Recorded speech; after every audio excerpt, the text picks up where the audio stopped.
So here to help us navigate through these heightened emotions and offer some practical tips is Shula Melamed.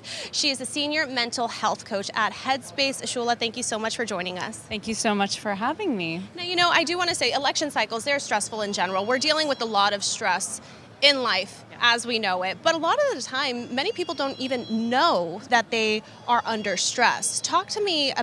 Walk me through that. How do you actually know if you are under stress and how should you navigate that? Yes, I think that there are a lot of different manifestations of stress. There are moments in our lives where it can be very obvious and we can actually name it. But there are other times where we can feel irritable, where we are not sleeping well, where we feel like our relationships are strained because we're not able to communicate. We might not be taking care of ourselves as much. We might not be doing the things that we need to do to make ourselves feel better. So I think it's really important to check in for any of those signs and really identify, okay, why am I not connecting with the people in my life as I'd like to? Why am I not doing the things that bring me joy or give me ease? And it might be because you're stressed out and you're not able to do the things that are actually going to help you with that. And stress levels, it doesn't only impact the person who is under the stress, but also the people around them, their loved ones, their family, their friends, and oftentimes, according to research, they isolate themselves. How should people address this, or what should family and friend members do if they see that someone is in need? Absolutely. And isolation has been a big issue, especially since COVID. It has been something that we've been seeing across our members and seeing in the environment.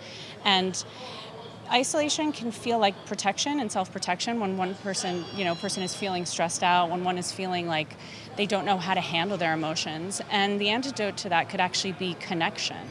And if we notice that somebody in our lives is isolating more, just checking in on them, not being shy to say like, hey, I noticed that, I haven't heard from you in a while, no big deal. I just want to check in to see if you're okay. And just opening the door for them to walk through and actually express what's going on in their lives. In your experience, what are some of the most prominent ways that stress impacts a person, or is it based off of the individual?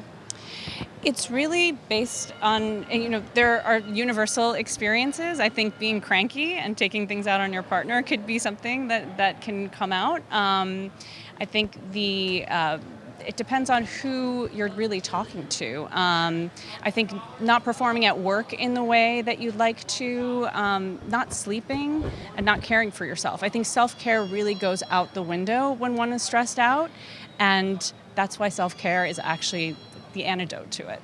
Yeah, actually, I want to get into healthcare because the wellness sector overall, it's projected to hit $9 trillion by 2028. Many people are now investing in themselves. Is that what you're seeing across the board? I'm seeing that people have more of an interest of doing it. And we've seen it in Headspace since the pandemic. People really started investing in their health and their wellness. They had more time to think about their mental health and their wellness and the impact of life and the world on it. So it's become something, as we've become more interested in longevity and living bigger, bolder, brighter lives, health is a big part of that. It's all about preventative care, and preventative care is also mental health care and taking care of yourself. Can you talk about some of the tools that Healthspace actually helps the consumers and your clients do to help increase their overall health and well-being?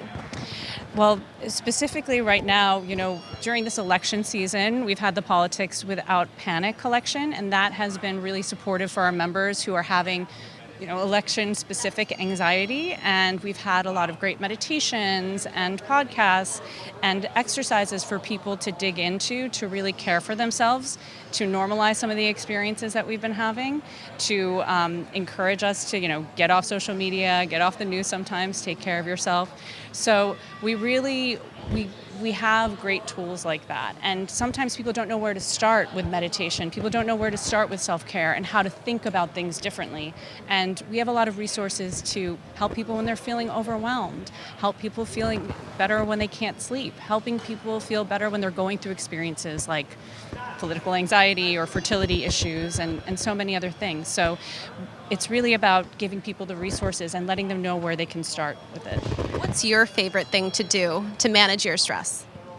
Oh my goodness. I would say, I saw this meme that was like, I am struggling between being informed and being like mentally healthy. And I think for me, it's really knowing when it's time to shut off the news or shut off social media and go outside and touch grass, as the kids say, and really get into the senses, which is what's so great about mindfulness. It's about putting yourself back into your body and really exploring your environment and knowing what it is that you can control and what you can't control.